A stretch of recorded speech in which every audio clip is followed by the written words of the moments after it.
नमस्कार, ANB news देख रहे हैं आप। मैं हूं आपके साथ पल्लवी राजपूत और हमारे खास कार्यक्रम राष्ट्र धर्म में आप सभी का स्वागत है। नेशनल इन्वेस्टिगेशन एजेंसी यानी एनआईए ने गैंगस्टर्स के खिलाफ बड़ी कार्रवाई की है। एनआईए ने मंगलवार यानी कि आज देश भर के कई राज्यों में कई ठिकानों पर छापेमारी की। यह छापेमारी भारत और विदेशों में स्थित आतंकवादियों, गैंगस्टर और ड्रग तस्करों के गठजोड़ को खत्म करने के लिए की गई है।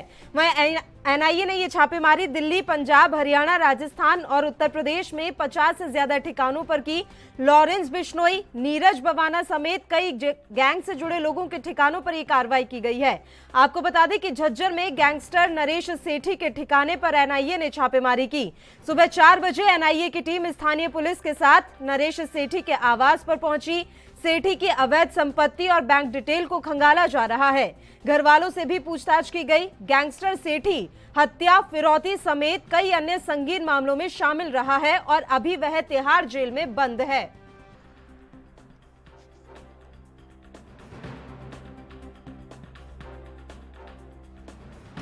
ये आज एनआईए टीम जम्मू से और उनकी बाकी सदस्यों के साथ आज नरेश उर्फ सेठी के यहाँ गैंगस्टर जो है, जो जेल में बंद है, उसके सर्च अभियान एक चलाया गया था, जिसकी इमदाद के लिए मैं व मेरी टीम सिटी एसएचओ व सीआईए की टीम बतौर इमदाद के लिए हम साथ थे।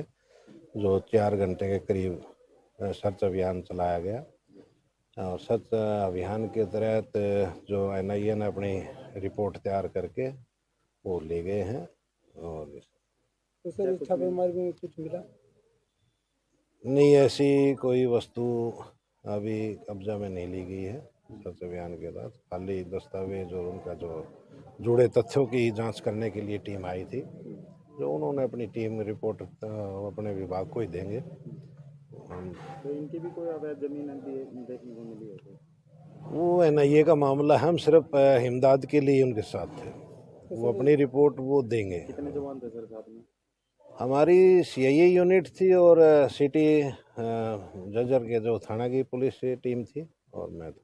सर हरियाणा भर में लगातार आईएनए के छापे लग रहे हैं, तो इस दौरान कार्रवाई क्या हो रही है? हाँ, ये जो गैंगस्टर हैं जो अपना जेल में रहकर अपना चलाते हैं, अभियान चलाते हैं, उसके संबंध में ना ये अपना एक अलग से सर्च अभियान जो कर रही है, इन्वेस्टिगेट करती है, तो उसी के संबंध में ये अभियान चल रहा है।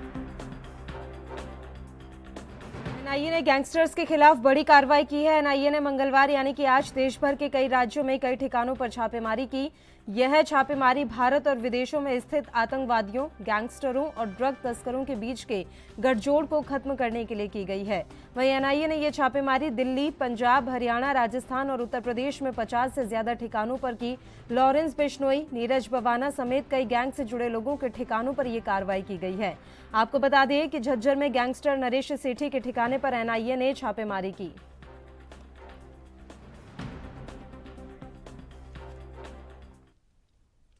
और चलिए अब इस मसले पर हम चर्चा की शुरुआत कर लेते हैं। 3 मेहमान इस समय हमारे साथ जुड़ गए हैं। मेहमानों से पहले आपका परिचय करवा देते हैं। सर्वेश्वर पाठक जी हमारे साथ जुड़े हैं, राजनीतिक विश्लेषक के तौर पर।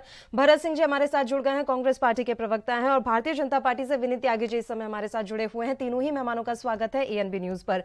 विनीत जी, शुरुआत आप ही के साथ कर लेते हैं। सर, एनआईए अभी देश भर में छापेमारी की कार्रवाई कर रही है, आतंकवाद पर सीधा प्रहार किया जा रहा है, लेकिन शायद आपको पता होगा कि ये भी अभी रास नहीं आ रहा है कुछ लोगों को, क्योंकि ये बातें निकलकर सामने आ रही हैं कि चुनाव है देश में, और जब चुनाव है तो इस तरह के मुद्दे उठाए जाते हैं, चाहे वो आतंकवाद का मुद्दा हो या देशभक्ति से जुड़ा कोई मुद्दा हो। विनीत जी।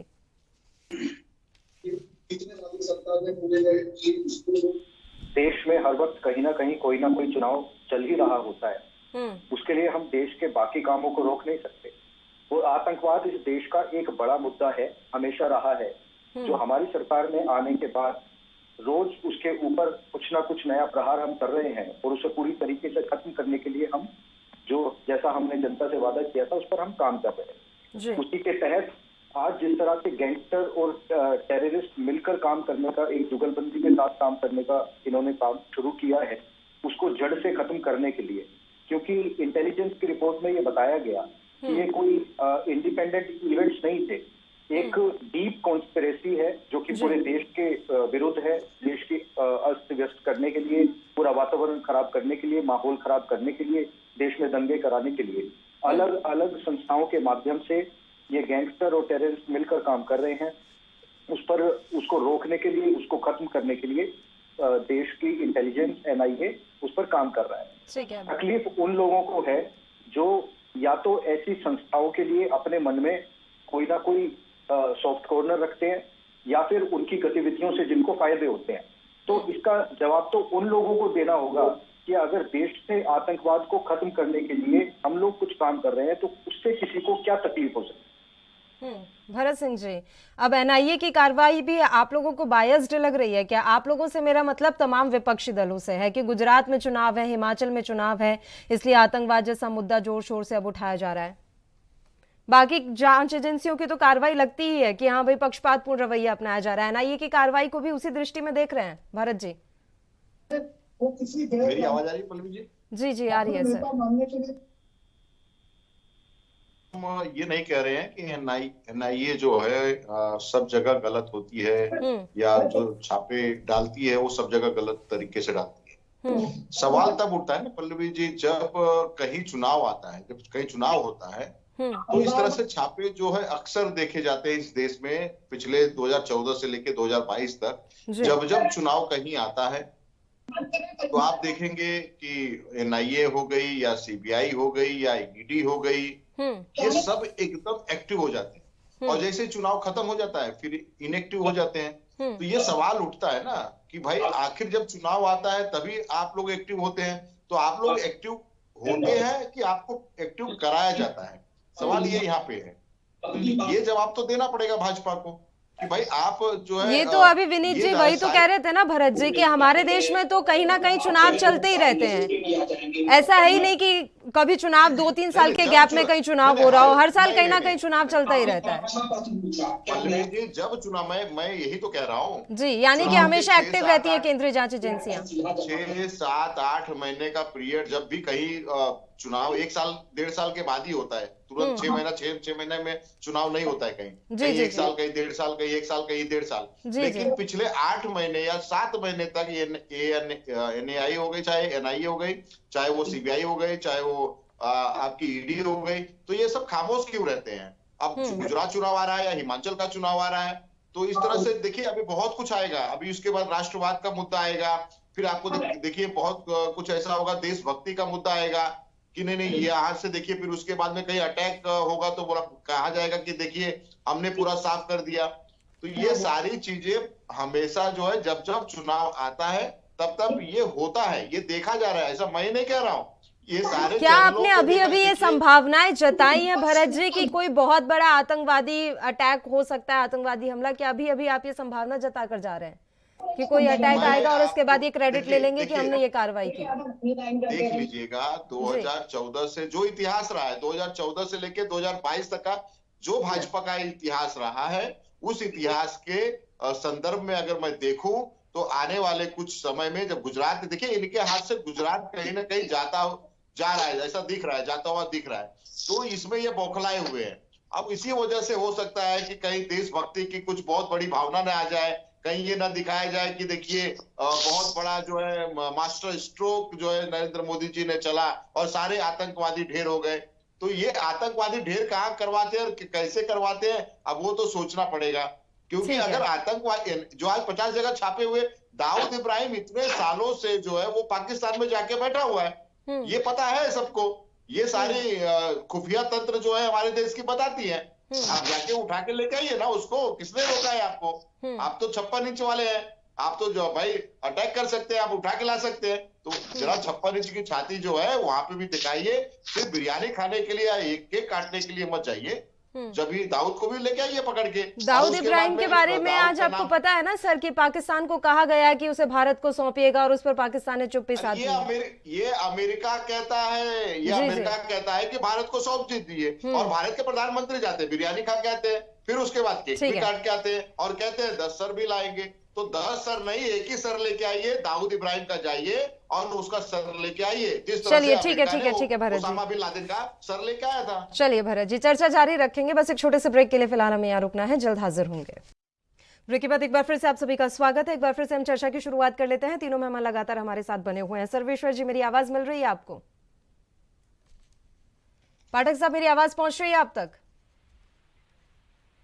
सर्वेश्वर जी तक आवाज नहीं पहुंच रही। विनीत जी, आप ही का मैं रुख करूंगी। आपने तमाम बातें सुनी ली होंगी भरत जी की, और साफ तौर पर ये कहा जा रहा है, संभावना भी जता दी है कि अब बड़ा कोई आतंकवादी हमला जरूर होगा और राष्ट्रवाद का मुद्दा एक बार फिर से जोर पकड़ेगा। विनीत जी, देखिए पल्लवी जी, राष्ट्रवाद हो या भारत माता की सेवा का सवाल हो, ये हमारे लिए कोई मुद्दा नहीं है और कभी कभी आने वाली बात नहीं है। उसके लिए हम जीते हैं। हमारे भारतीय जनता पार्टी का एक एक कार्यकर्ता दिन रात उसी में लगा है, उसी काम में लगा है। लेकिन मैं सराहना करना चाहता हूँ मेरे भाई भरत सिंह जी की, कितना आत्मविश्वास भरा है उनमें। वो कह रहे हैं कि गुजरात हमारे हाथ से जा रहा है और पता नहीं कौन सी उनकी कैलकुलेशन है, जो कि राहुल गांधी जी, सोनिया गांधी जी के पास तो है नहीं, कि गुजरात में कांग्रेस का अगर कुछ होने वाला है।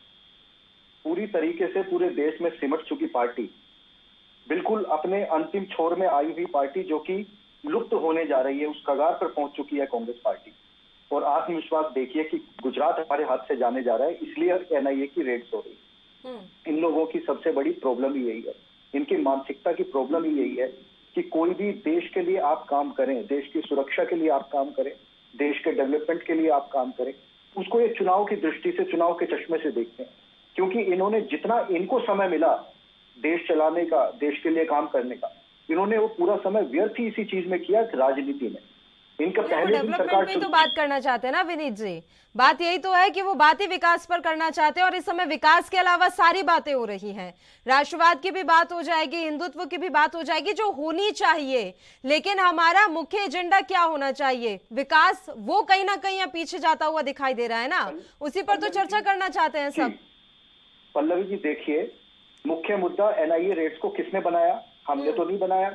हमारे तो अभी भी अगर चुनाव की आप बात करेंगे, चुनाव का मुख्य मुद्दा जो है वो डेवलपमेंट है। आप हिमाचल जाइए, मैं खुद हिमाचल प्रदेश का प्रभारी हूँ युवा मोर्चा का, हमारा सारा मुद्दा डेवलपमेंट का है। हमने वहाँ नए मेडिकल कॉलेजेस बनाए हैं, नई यूनिवर्सिटीज बनाई हैं, किस तरह से हम नया इन्वेस्टमेंट यहाँ लेकर आए हैं, नए इन्वेस्टर्स को लेकर आ रहे हैं, पूरा मुद्दा हमारा वो है।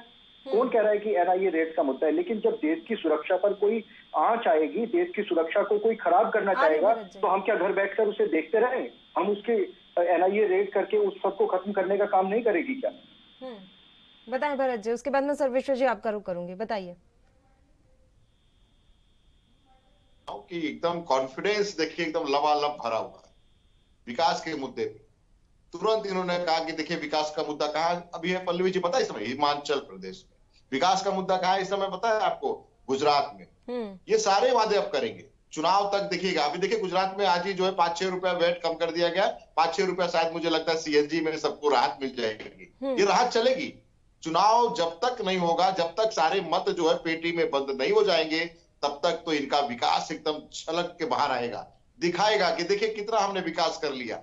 देखिए पूरा हिमाचल प्रदेश अगर अभी जो सही हुआ है ना, ये 70 साल पहले नहीं हुआ था, या 2014 से लेकर 2022 तक ही हमने विकास किया है। सारे मेडिकल कॉलेज जो बनाया गया है देश में, सिर्फ 2014 से लेकर 2022 तक बनाया गया है त्यागी जी, ये इनका विकास है। लेकिन जैसे ही चुनाव खत्म होता है ना पल्लवी जी, इनका सारा विकास पता नहीं कहां चला जाता है। वो अमेरिका चला जाता है, कि नागालैंड चला जाता है, कि जो है किस देश में चला जाता है। पाकिस्तान तो मैं नहीं कहूंगा कि पाकिस्तान तो ऐसे बर्बाद है। तो ये कहाँ इनका विकास जाता है ना, उस विकास को ढूंढने की बहुत जरूरत है। और जो इस समय पूरा देश का विपक्ष जो है विकास को ढूंढ रहा है, विकास मिल नहीं रहा है। अब ये भाजपा ही बता सकते हैं और त्यागी जी बता सकते हैं कि हमने विकास को कहाँ रखा है। भाई साहब कहीं विकास मिले तो दे दीजिए ना, वो दिखा दीजिए। देश की जनता ढूंढ रही है विकास को। चलिए ठीक है, त्यागी जी का जवाब ले लेंगे। एक बार सर्वेश्वर जी का रुख कर लेते हैं। सर्वेश्वर पाठक जी, एनआईए की जो छापेमारी इस समय पूरे देश भर में चल रही है और आए दिन इस तरह की कार्रवाइयां देखने को मिल रही हैं, क्या इनका सीधा कनेक्शन चुनावों से है? सर्वेश्वर जी देखिए, कोई चुनाव से कनेक्शन नहीं मानता मैं जी। ये भारतवर्ष में हर वर्ष में चुनाव ही चुनाव होते हैं, तो क्या सेंट्रल गवर्नमेंट कोई काम ही ना करे? आप देख लीजिए, इस साल के शुरुआती में 5 राज्यों में चुनाव हो गए। अब अंत तक हिमाचल का अनाउंस हो गया है, क्या पता गुजरात का दिसंबर में भी अनाउंस हो जाए, चुनाव हो जाए, तो क्या सेंट्रल गवर्नमेंट कोई काम ही ना करे? अगर एनआईए ने रेड किया है तो वो हमारे देश के आंतरिक सुरक्षा, बाहर बॉर्डर पे हमारे सैनिक लड़ रहे हैं, हमारे जो आर्मी के पर्सनल है, लेकिन जो इंटरनल सुरक्षा के लिए है वो एनआईए अगर कार्य कर रही है तो चाहे जितनी भी पॉलिटिकल पार्टी हो उसको खुले दिल से समर्थन करना चाहिए। इस पे कोई हल्ला हंगामा या कोई प्रश्न चिन्ह नहीं लगाना चाहिए कि गुजरात में इलेक्शन है, हिमाचल में इलेक्शन है, उसके लिए बीजेपी सेंट्रल की गवर्नमेंट चारों तरफ एनआईए का रेड डाल रही है। अरे किस गति, किस दिशा में आप बढ़ रहे हैं भाई? आपको पता है पल्लवी जी कि हमारे दिवंगत जो पहले सीडीएस थे बिपिन रावत जी, उन्होंने क्या कहा था कि हमें 2 फ्रंट पे लड़ना पड़ रहा है, एक फ्रंट पाकिस्तान, दूसरा चाइना, हाफ फ्रंट जो है हमारे देश के अंदर बैठे जो दुश्मन है, जो गद्दार हैं, जो खाते हैं इंडिया का, गाते हैं चाइना का, पाकिस्तान का। लेफ्ट पार्टी जो है पूरी चाइना परस्त पार्टी है, और जो जितने भी एनआईए रेड में पकड़े जाते हैं सबका कनेक्शन किसी न किसी आतंकी घटनाओं से होता है। तो क्या हम अपने देश के आंतरिक सुरक्षा के लिए सरकार क्या रेड भी ना करे? उसके लिए हर पॉलिटिकल पार्टी से पहले जाके पूछे क्या? मुझे कांग्रेस के प्रवक्ता महोदय से यह बात गलत लगी कि अरे इस चीज को चुनाव से क्यों जोड़ना है? अब देखिए 1998 से गुजरात में बीजेपी काबिज है, कांग्रेस वहां पे प्रिंसिपल अपोनेंट पार्टी है, हर बार अच्छा फाइट देती है, पिछली बार भी इन्होंने अच्छा फाइट दिया था लेकिन सरकार बनाने से चूक गई। इनको वहां पे फोकस करना चाहिए। हिमाचल में भी ये प्रिंसिपल अपोनेंट पार्टी है और कोई है ही नहीं, कांग्रेस बीजेपी, तो वहां पे फोकस नहीं करके अल्ल-बल की घटनाओं में ये फोकस करते हैं और उसका खामियाजा क्या होता है? एक नई उभरती पार्टी आम आदमी पार्टी इनका सारा कुछ पल्ला ले जाती है और इनका ये पत्ता साफ कर देती है। तो अगर एनआईए की रेड 50 जगह पड़े हो या 100 जगह पड़े हो, जितने भी भारत की पॉलिटिकल पार्टी है उनको खुले दिल से समर्थन करना चाहिए और उसमें कोई एंगल नहीं निकालना चाहिए कि चुनाव आ गए तो बीजेपी ये दिखाने के लिए कर रही है।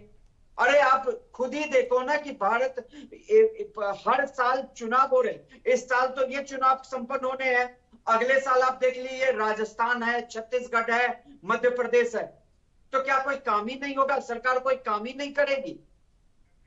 चलिए ठीक है सर, विषय चर्चा लगातार जारी रखेंगे। एक छोटे से ब्रेक के लिए फिलहाल यहाँ रुक रहे हैं, जल्द हाजिर होंगे।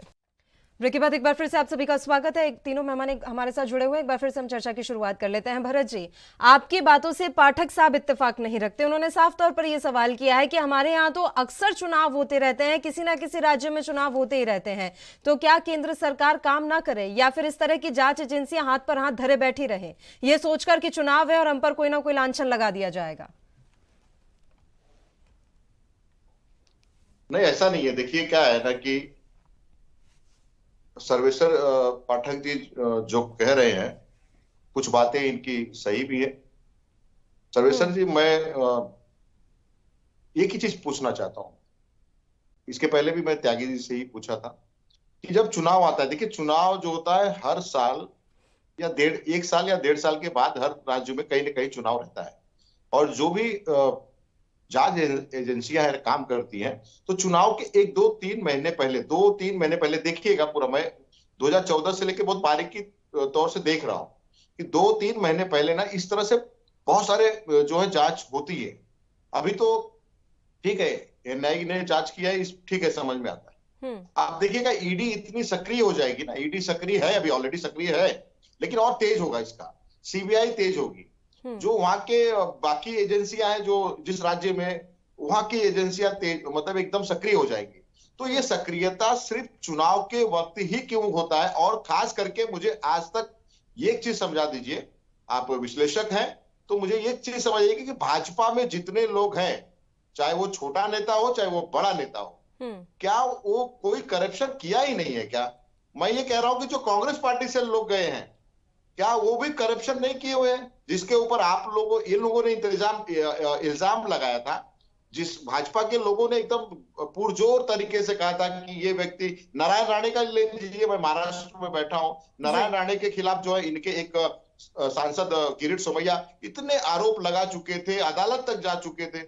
जब नारायण राणे जी भाजपा में गए तो एकदम क्लीन हो गए, अब उनके खिलाफ कोई चार्जेस नहीं है और वो मंत्री बन गए हैं, क्लीन चिट मिल जाता है। अभी जो महाराष्ट्र की सरकार जब लोटस के तौर पे एक अंजाम दिया गया, सरकार गिरी है, मैं आपको नाम के साथ भेज देता हूं पल्लवी जी, 17 लोगों के पास ईडी की नोटिस गई हुई है जिसको पूछताछ किया जा रहा था, कुछ लोगों को बुलाने वाले थे, अब वो सारे के सारे लोगों को क्लीन चिट मिल जाती है।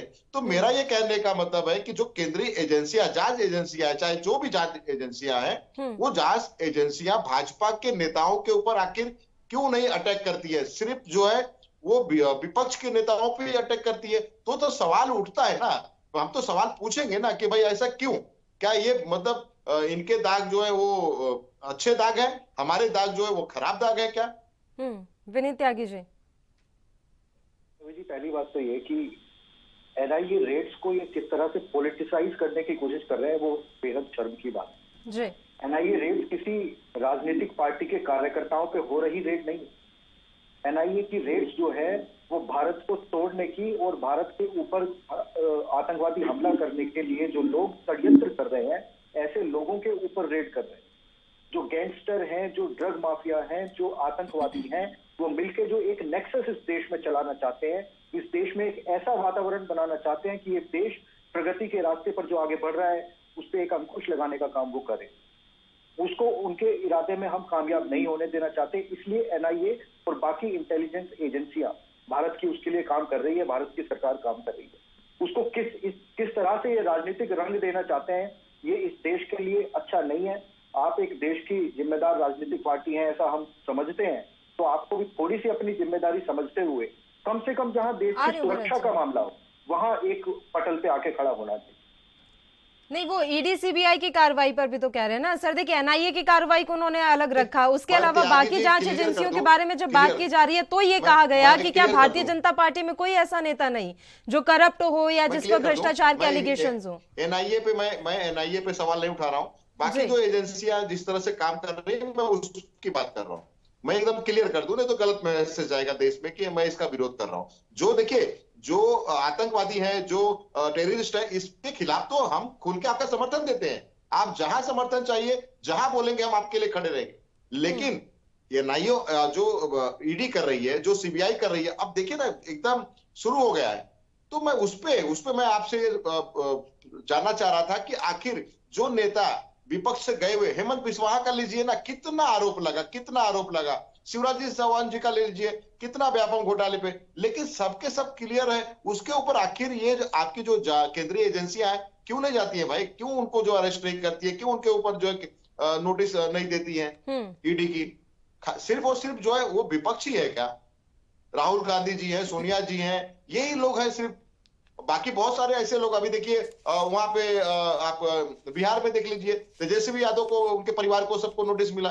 बाकी के परिवार एकदम दूध के धुले, और जो विपक्ष है वो तो भाई दागी तो है ही है, अब तो दीजिए नोटिस। लेकिन हम ईमानदार हैं और हम हर सिचुएशन में लड़ने के लिए तैयार हैं, लेकिन कभी कम से कम जांच एजेंसियों को तो आप लोग मुक्त कर दीजिए ना, जिस बंधन में रखे ना, छोड़ दीजिए उनको। विनीत जी। पल्लवी जी, पहले तो मैं आपको याद दिला दूं कि एक सरकार थी भारत में ऐसी जिसने जांच एजेंसियों का इस तरह से दुरुपयोग किया था कि सुप्रीम कोर्ट को भी कहना पड़ा था कि आज सीबीआई जो है वो एक राजनीतिक पार्टी के तोते की तरह काम कर रही है। इस तरह से इन्होंने जांच एजेंसियों को आजाद रखा था, जो ये हमसे एक्सपेक्ट कर रहे हैं। भारत जी सुन लीजिए, थोड़ा सा धैर्य भी रखिए।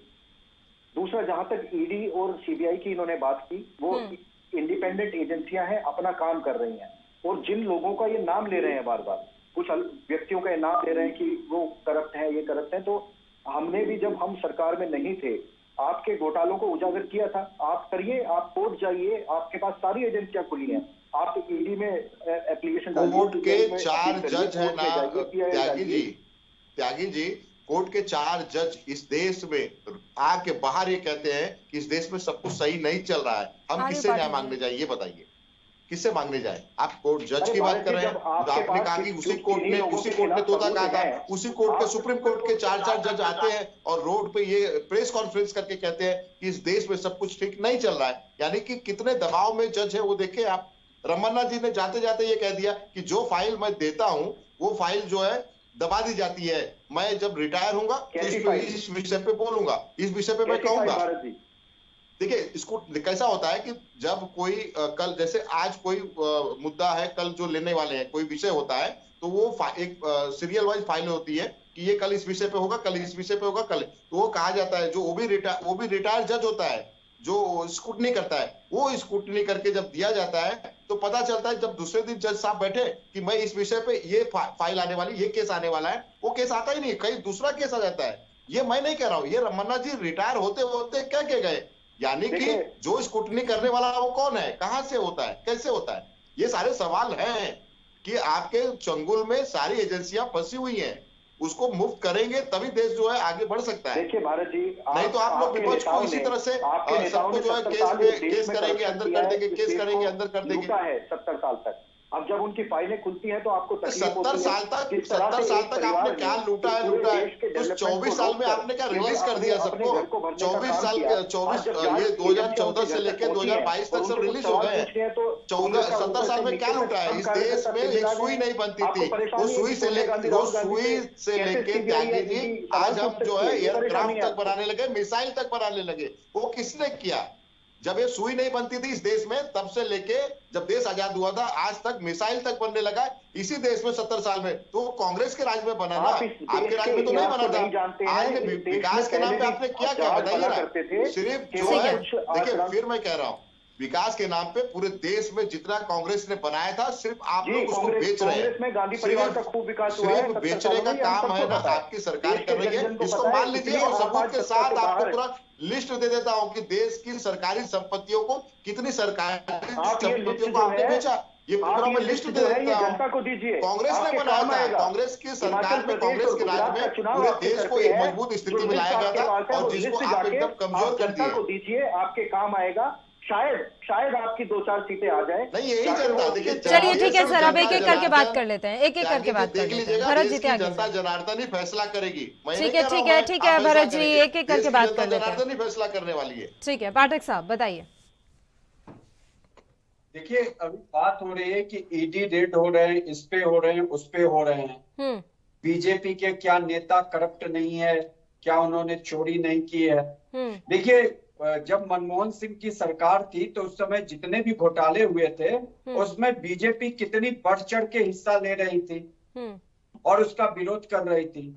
तो कांग्रेस पार्टी और बाकी की पॉलिटिकल पार्टीज को किसी ने रोक रखा है क्या भारतवर्ष में? अगर बीजेपी के कोई नेता चोर है या कोई गवर्नमेंट चोरी कर रही है, भ्रष्टाचार में लिप्त है, तो कोर्ट में जाके केस करे और कोर्ट तो बैठी है, सुओ मोटो कॉग्निजेंस भी लेती है। तो ये अब कोर्ट के साथ जो समस्या है वो भी तो भरत जी ने बता दी ना। उन्होंने तो ये तक कह दिया कि कोर्ट पर भी दबाव है केंद्र सरकार का, जाए तो जाए कहां। नहीं मतलब देश की जो सर्वोच्च न्याय प्रक्रिया है उस पे भी सवालिया निशान उठा दो, क्योंकि वो कार्रवाई कर रही है भ्रष्टाचारियों पे।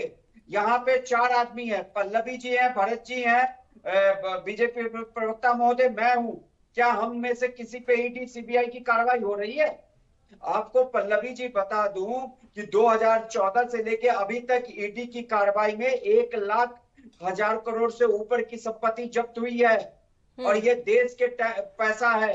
ये सब चोरी करके, आपको पता है बैंकों से लोन लेके बिल्कुल डिफॉल्टर बनते और ये सारा चोरी का पैसा चुन चुन के विपक्ष के नेताओं के पास से निकला। पाठक जी, ये सारा चोरी का पैसा चुन चुन कर विपक्ष के नेताओं के पास से निकला क्या? विपक्ष के नेता के अलावा बड़े बड़े बिजनेसमैन के पास से भी निकला, जो बैंकों का पैसा लेके पल्लवी जी बिल्कुल डिफॉल्टर बन जाते थे। गवर्नमेंट उन पे भी शिकंजा कस रही है। उसके बाद आप देखिए कि अगर बीजेपी के नेता कोई फ्रॉड में है तो कांग्रेस चुप क्यों बैठी है? जीना मुहाल कर दे वहां की गवर्नमेंट को। किसके पास जाए, किसके पास जाए? नहीं करती है कि किसी ने मना किसके पास जाए? जब 2000 तो किसके पास जाए वो तो पूछ रहे हैं ना सर्वेसर जी। मनमोहन सिंह जी की गवर्नमेंट पे कितने आरोप प्रत्यारोप लगते थे और बीजेपी कितनी मुखर होकर विरोध कर रही थी कि ये घोटाले हो रहे हैं। लेकिन कांग्रेस में वो विपक्ष की जो एक सशक्त विपक्ष की भूमिका है वो निभा ही नहीं पाती है।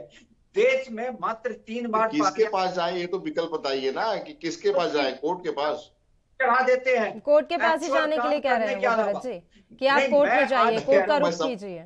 मैं समझ रहा हूँ कोर्ट में जाए, लेकिन कोर्ट के जज ही जब ये कह रहे हैं ना पल्लवी जी कि हम तो लाचार बेबस है, तो हम किसके पास जाए ये तो बताइए ना। अब देश की जनता अदालत, अब तो देश की जनता जो है वो अदालत बन जाएगी कि देश की जनता ही इनका जो फैसला करेगी।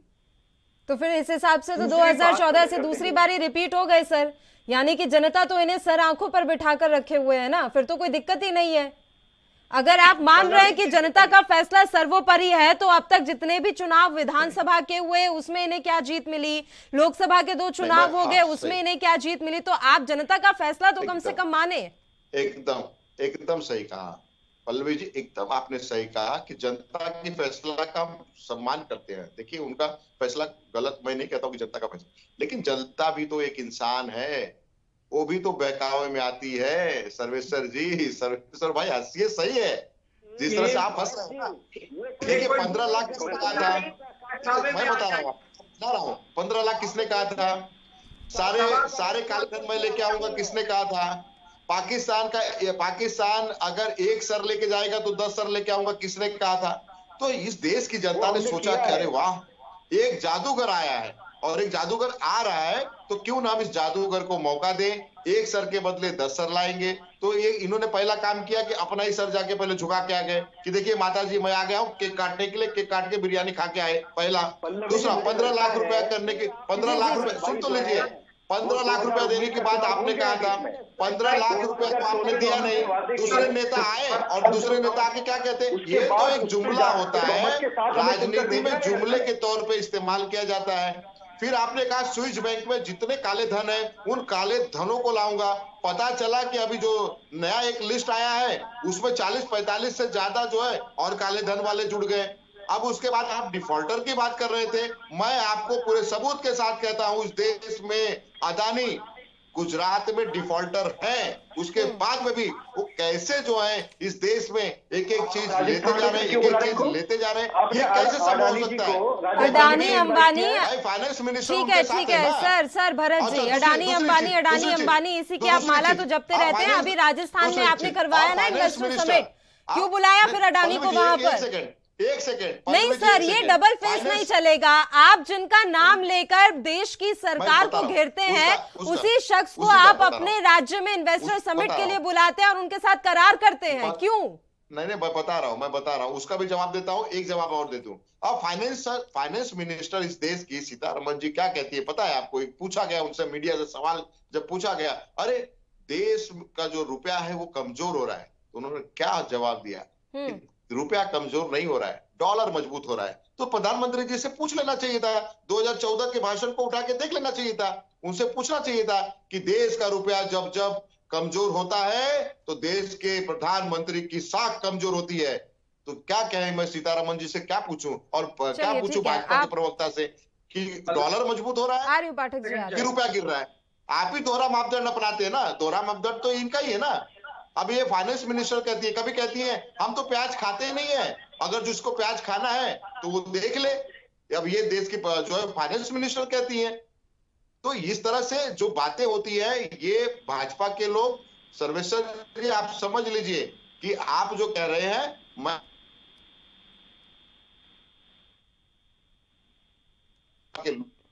ठीक है विनीत जी, मैं आ रही हूँ पाठक जी, बस 2 मिनट का वक्त दीजिए। ठीक है विनीत जी।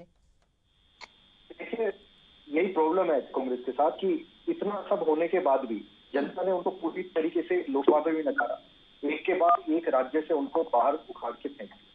जनता के इस निर्णय के बाद भी वो आत्म मंथन करने को तैयार नहीं है, वो कुछ सोचने समझने को तैयार नहीं है। भारत जोड़ो यात्रा निकाल तो रहे हैं सर। देखिए भारत जोड़ो यात्रा से कुछ नहीं होने वाला, उनका अपना घर टूटा हुआ है, कांग्रेस टूटी हुई है। पहले अपने संगठन को आप समझौते, फिर भारत तो जुड़ा ही हुआ है। भारत जोड़ने के लिए भारत माता का शेर वहां बैठा है, भारत माता का वहां बैठा है जो निरंतर 24 घंटा भारत के लिए काम करता है।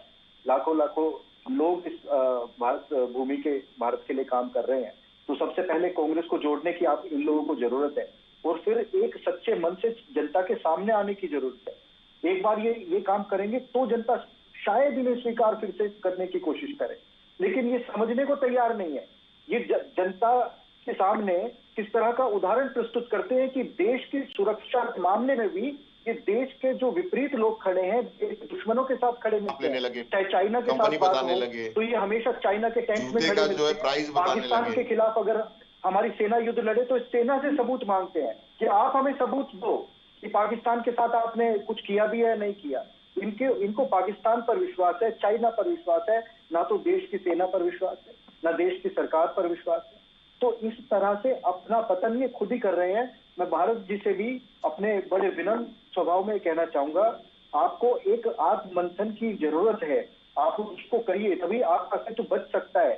आपको सच्चे मन से जनता के सामने जाने है। ये सब ड्रामा जो है पिछले 8 साल से आप कर रहे हैं, उससे निरंतर लुप्त होते जा रहे हैं भारतीय राजनीति से, क्योंकि ये पहले की तरह नहीं चलने वाला है। अब ये जनता देख चुकी है कि कौन वो लोग हैं जो भारत के विकास के लिए काम करते हैं, भारत की सुरक्षा के लिए काम करते हैं, और कौन वो लोग हैं जो कुछ परिवारों के लिए काम करते हैं, कुछ व्यक्तियों के लिए उनके बैंक भरने के लिए सरकारें चलाते हैं। पाठक साहब, देखिए पल्लवी जी, अभी बात हुई थी कि आखिर जो भरत जी बता रहे थे कि जितने भी राज्य हैं या जितने भी विलफुल डिफॉल्टर हुए हैं, इनका कहना है कि गुजरात में बहुत सारे हैं। तो अगर आपको पता है तो आप उसको लेके कोर्ट में प्रस्तुत होइए ना। सरकार तो लेके आ रही है डेटा कि विलफुल डिफॉल्टर को हमारे पार्लियामेंट में उसके लिए लॉ भी बन गया कि अगर कोई कंपनी विलफुल डिफॉल्टर बनती है तो उसकी सारी संपत्तियां जब्त होकर जितने भी पैसे का गबन किया होता है पहले उसको रिकवर किया जाता है। रही बात दूसरी बात कि इनका कहना है कि पाकिस्तान में बिरयानी खाने चले गया, तो को आप गोली मारो। देखिए आज पाकिस्तान का जो हाल है और भारत कहां खड़ा है। जो ठीक है, बीजेपी ने जब मनमोहन सिंह सरकार में रुपए के गिर रहे थे डॉलर के मुकाबले जी, आप एक वो रिपोर्ट उठा के देख लीजिए पल्लवी जी, 2013 में भरत जी जितना रुपया गिरा था डॉलर के मुकाबले 30% गिरा था। अभी 2022 में देख लीजिए तो बहुत होगा तो 10% के आसपास पहुंचा होगा अभी। तो ये कंपैरिजन करिए, उस समय की ग्लोबल सिनेरियो क्या था, आज ग्लोबल सिनेरियो क्या है। अगर हमारे वित्त मंत्री ने वहां पे ये बोला कि डॉलर मजबूत हो रहा है, रुपया नहीं गिर रहा है, तो बाकी की जो नहीं आप हाथ जोड़ने से पहले ये डेटा भी उठा के देखिए नेशनल चैनल पे हम देखा है सर्वेश्वर जी, देखा है 21 रुपया डॉलर, जो 21 रुपया डॉलर जब ऑयल हो गया था प्रति बैरल, तब भी तो आप जो है 75, 70, 80 भी दे रहे थे। क्या वो डॉलर की तरह ही गिर रहा है क्या? इकोनॉमिक पे बात करना है तो उस पे भी कर लेते हैं। इकोनॉमिक पे अगर आपको बात करना है उस पे भी कर लेते हैं कि डॉलर कमजोर हुआ है, डॉलर मजबूत हुआ है। सर माननी चाहिए देश के ऐसे फाइनेंस मिनिस्टर को जो इस तरह से वक्तव्य देती है। सर माननी चाहिए उस देश के प्रधानमंत्री को जो 2014 के पहले ये कहते हैं कि जब देश का रुपया जब गिरता है तो देश के प्रधानमंत्री की साख गिरती है। आज वो साख कहाँ गई सर्वेश्वर जी? आप विश्लेषक के तौर पे मैं आपसे पूछ रहा हूँ ना, आप तो जिस तरह से क्लीन चिट दे रहे हैं ना, आप भाजपा को क्लीन चिट की तरह बैठ के दे रहे हैं। आप देश के प्रधानमंत्री ने जब ये कहा था कि ये प्रधानमंत्री की साख गिरती, याद है आपको साख गिरने के बाद? नहीं, आपको मैं पूछ रहा हूँ ना कि देश के प्रधानमंत्री ने 2014 के पहले जब ये कहा था कि जब डॉलर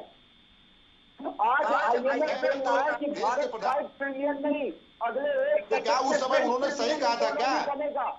तो क्या आप उस चीज को उस समय उन्होंने सही कहा था क्या? ये बताइए, पूछ रहा हूं मैं आपसे। क्या जब देश के प्रधानमंत्री नरेंद्र मोदी जी 2014 के पहले एक वक्तव्य कह रहे थे कि जब जब रुपया गिरता है तो देश के प्रधानमंत्री की साख गिरती है। मैं वही पूछ रहा था कि जब आज देश का रुपया गिर रहा है तो साख नहीं गिर रही है क्या? ईमानदारी से कहिएगा ना। मैं ये इस पे आप इसमें मत जाइए, आप उस समय मतलब हम बहुत मजबूत थे, उस समय हमारा डॉलर मतलब रुपया बहुत मजबूत था। अरे आप बोलने तो देंगे तभी तो मैं बोलूंगा ना, जब आप बोलते हैं। लेकिन मैं जैसे बोलना शुरू करता हूँ आप बीच में बोल लेते। नहीं, बोलिए। मोदी जी ने चुनाव प्रचार में ये बात कही थी 2013 में, तो उनपे भी लागू होगा, इसमें कोई दो राय नहीं है।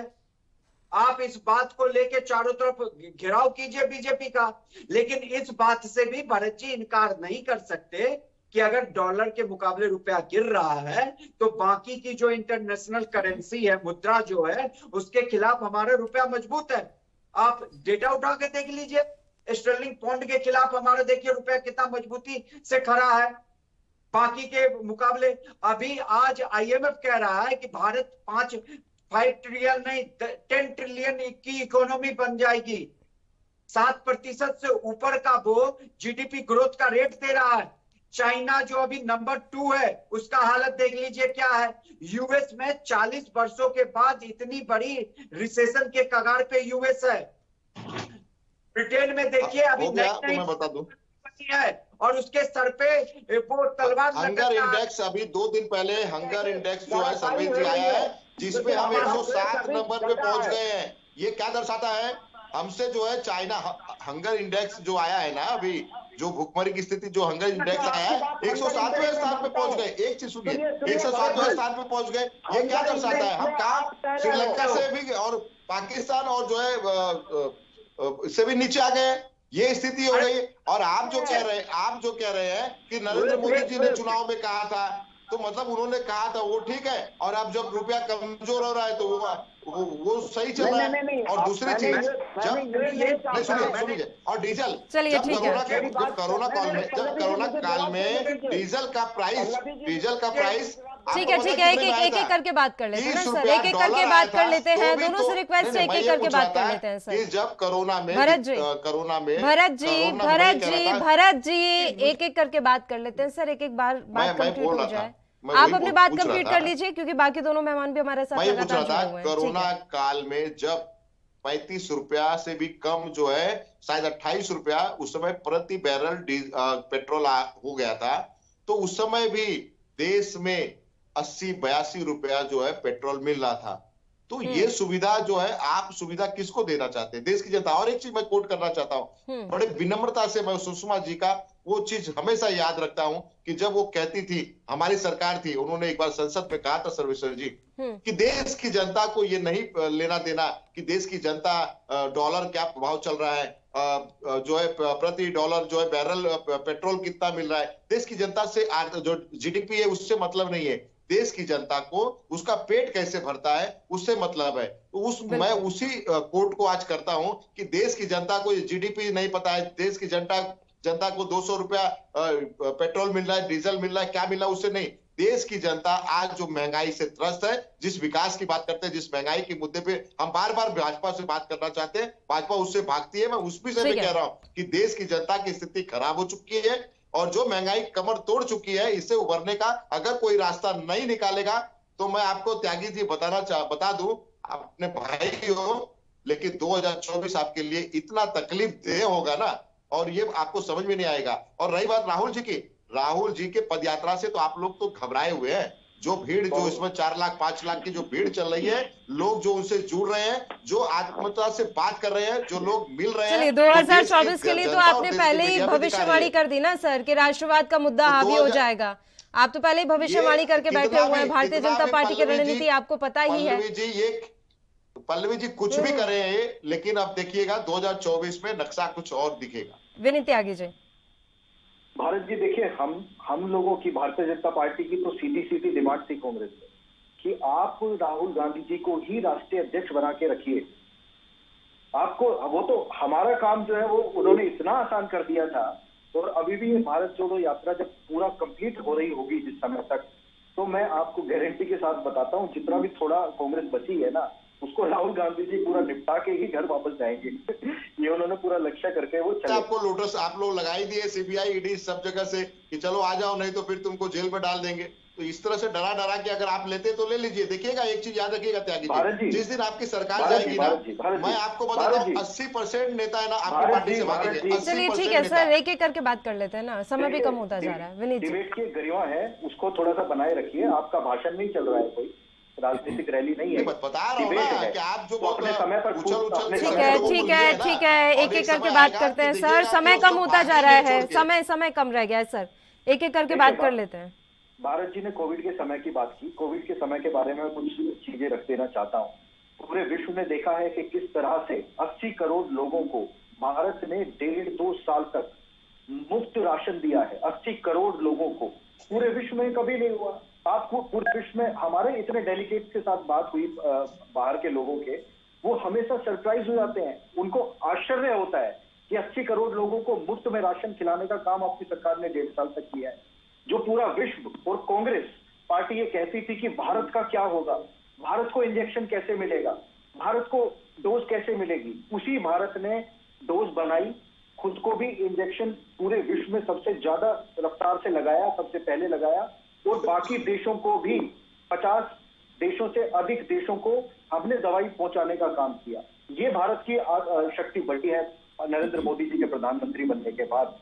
और आप जो बात करते हैं कि पीपीई किट भारत में एक भी नहीं बनती थी जिस वक्त कोरोना यहाँ पर आया, और हम बहुत कम समय में आत्मनिर्भर ही नहीं हुए, बाकी हमने दूसरे देशों को निर्यात भी उसका करना शुरू किया। तो कोविड के समय में पूरे विश्व ने देखा है कि भारत के चिंता करने वाले जो देश थे उनका क्या हाल हुआ, और भारत किस तरह से इतनी बड़ी बीमारी, इतनी बड़ी महामारी से निकल कर आया है।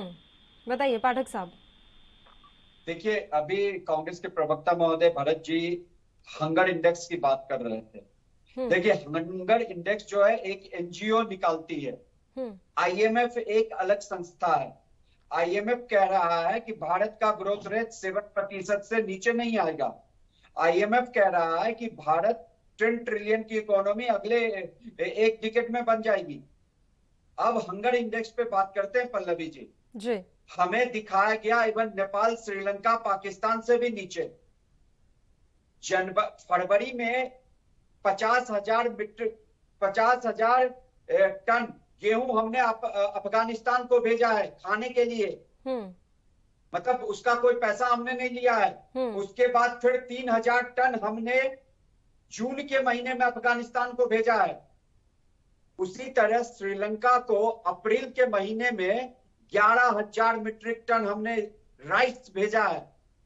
ये उसे सहायता के समूह में दिया है हमने, उसका हमने कोई पैसा नहीं लिया है, और 2 या 3 बिलियन डॉलर हमने उसको सहायता दी है। और उसके बाद हमारे देश के लोग खुद ही कह रहे हैं जो बाहर की एक एजेंसी जो भारत के खिलाफ दुर्भावना रखती है, भारत को हर समय हंगर इंडेक्स में इन जो अभी देश थे उनमें नीचे ही दिखाया गया है। लेकिन अगर आईएमएफ कह रहा है भरत जी कि 10 ट्रिलियन की इकोनॉमी बनेगी, आईएमएफ 7% का ग्रोथ रेट दे रहा है, तो उसको आप सराहना नहीं करोगे। चीन की हालत कितनी खस्ता है, ब्रिटेन तक अभी जो ये ग्लोबल जो सिनेरियो चल रहा है पल्लवी जी, उसमें ब्रिटेन की इकोनॉमी देखिए कहां जा रही है, यूएस की इकोनॉमी देखिए कहां जा रही है, और उसमें भी भारत उन देशों में लग रहा है कि रिसेशन आने वाला है, लेकिन हमारे तरफ अभी ग्रोथ 7% का हम आंकड़ा छूने के तैयार बैठे हैं। और ये जो हम जो सहायता भेजे अफगानिस्तान को, तो अगर हमारे यहाँ भूखमरी है तो हम दूसरे को कैसे दे दिए? 80,000 लोगों को 80 करोड़ लोगों को जो खाना मिला फ्री का, क्या वो झूठ था क्या? तो जो दुष्प्रचार अगर कोई बाहर की एजेंसी भारत के खिलाफ करती है, उसमें भारत की जितनी पॉलिटिकल पार्टी जो अपोजिशन पार्टी है, बीजेपी को बदनाम करने के लिए उसी रिपोर्ट को बहुत बढ़िया जवाब दिया सर्वेश्वर जी, एकदम पुरस्कार जरूर देंगे। बताइए भरत जी। नहीं, बहुत अच्छा पल्लवी जी, बहुत अच्छा जो है आपने एग्जाम्पल दिया, और बहुत अच्छा शाबाशी मिलेगी आपको जो है भाजपा की तरफ से। जो ये सर्वे जो ये दिखता है, देखो देश की जनता देख रही है, सर्वेक्षण देश की जनता देख रही है। इतना क्लीन चिट तो सीबीआई भी नहीं दे रही है आजकल, ईडी भी नहीं दे रही है। जितना बढ़िया क्लीन चिट तो आप बैठ के टेलीविजन पे दे रहे हैं, देश की जनता देख रही है। ये मैं नहीं कह रहा हूं। अब जिसने सर्वे दिया तो वो गलत हो गया। सर्वे अगर भाजपा के खिलाफ आया तो आपने उसको गलत दे दिया। तो क्लीन चिट तो आप देने का काम, देखिए आपका काम है, आप करिए, उसके लिए मैं वो नहीं कह रहा हूँ, ये आपका काम है, दायित्व तो बनता है आपका। मैं ये कह रहा था कुछ ही दिन पहले देश के प्रधानमंत्री रेवड़ियों की बात कर रहे थे, कहते हैं कि रेवड़ी जो है इस देश को लेके डूब जा रही है। रेवड़ी की बात किए और चुनाव जो है, जैसे गुजरात में चुनाव है तो बोले नहीं 80 करोड़ जनता को ये रेवड़ियां तो देना बहुत जरूरी है क्योंकि हमको तो जीतना है। तो रेवड़ी बंद करने का विपक्ष पे जो है इल्जाम साधने का काम देश के प्रधानमंत्री जी आप करते हैं कि नहीं रेवड़ी कल्चर बंद होनी चाहिए। रेवड़ी कल्चर बंद करने के चक्कर में आप अपने चुनाव, अपने क्षेत्र को बचाने के लिए फिर से रेवड़ी को 80 करोड़ जनता के लिए 6 महीने के लिए 3 महीने के लिए बढ़ा देते हैं। तो रेवड़ी कैसे खत्म होगी? कोविड काल में जब सब कुछ ठप था, नहीं भरत जी एक बात बताइए, कोविड काल में जब सब कुछ बंद था, सब अपने घरों में बंद थे, उस समय अगर किसी के लिए खाद्य सामग्री की मदद की गई तो उसे रेवड़ी कहना कहाँ तक सही है भरत जी? नहीं ठीक है, मैं इस बात से एकदम मैं तारीफ करता हूँ। इस पे बहुत अच्छा काम हुआ, देश के प्रधानमंत्री ने बहुत अच्छा काम किया, उस पर कोई मैं उंगली नहीं उठा रहा हूँ। लेकिन जब आप कह दिए, अभी 1.5 महीना पहले ही आपने कहा, हर चैनल पे कहा, हर जगह आके कहा, मन की बात में भी कहा कि रेवड़ी कल्चर बंद होनी चाहिए। विपक्ष हमेशा रेवड़ी जो दिखा के देश की जनता को तबाह कर रहा है, बर्बाद कर रहा है। तो आपने क्या किया? आपने भी तो वही काम किया ना। आपने भी तो गुजरात में आके रेवड़ी का जो है वो 3 महीने के लिए 6 महीने के लिए बढ़ा दिया कि 80 करोड़ जनता को फिर से मिलेगी। मतलब आप एक राज्य को जीतने के लिए, हथियाने के लिए और 80 करोड़ जनता के लिए भी रेवड़ी देने लगे। तो देखिए, आप जब कहते हैं ना देश के प्रधानमंत्री है, आप जो है अभिभावक है, और आप अभिभावक जब कुछ कहता है पहले अभिभावक अपने आप पे सही कर ले, फिर उसके बाद देश की जनता और देश के बाकी विपक्ष की पार्टियां भी करेंगी। जी आ रहे हो, बताइए। देखिए, रेवड़ी और राशन का जो इन्होंने अभी कंपैरिजन किया, उसके ऊपर मैं कुछ कहना चाहता हूँ। जहां तक गेहूं की बात है, अनाज की बात है, भारत जो है कृषि में कुछ सुधार होने के कारण पिछले कुछ सालों से हम महामारी के बाद भी हमेशा अनाज की उपज में सरप्लस में रहते हैं। मतलब हमारी जितनी खपत है देश की, उससे ज्यादा अनाज का हम उत्पादन करते हैं। उसकी वजह से सरकार ने क्या किया है, सरकार जैसा अभी सर्वेश भाई ने भी बताया कि हम दूसरे देशों को भी अनाज उपलब्ध कराते हैं। और क्योंकि ये एक बेसिक नीड है, खाना कोई रेवड़ी नहीं है। किसी को खाना मिल जाना, ये कोई उसके ऊपर बहुत बड़ा एक लग्जरी नहीं दे रहे हैं, बेसिक नीड है। रेवड़ियां क्या होती है?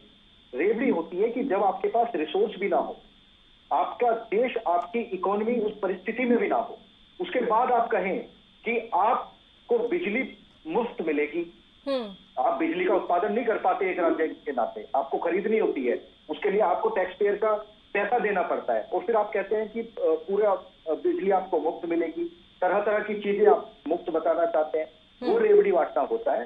अनाज जो कि सरप्लस में हमारा देश उगा रहा है, उसको एक गरीब इंसान तक देना, उसके घर तक देना, बीपीएल के नीचे जो आते हैं उन लोगों को, परिवारों को देना, वो रेवड़ी बांटना, ये मेरे ख्याल से बहुत बड़ा अपमान मेरे देश के गरीब जनता के लिए है। ऐसा नहीं करना चाहिए। बिल्कुल, मैं तो भरत जी की बात रिपीट करूंगी कि जनता जनार्दन है और अभी जनता को सब समझ में आ रहा है कि देश में क्या चल रहा है और क्या नहीं। फिलहाल आप तीनों ही मेहमानों का शुक्रिया चर्चा करने के लिए, आप हमारे साथ जुड़े, आप तीनों ने अपना वक्त हमें दिया। और इसी के साथ राष्ट्र धर्म में भी फिलहाल के लिए इतना ही। मुझे दीजिए इजाजत। देश और प्रदेश की तमाम ताजा खबरों के लिए आप देखते रहिए ANB न्यूज। नमस्कार।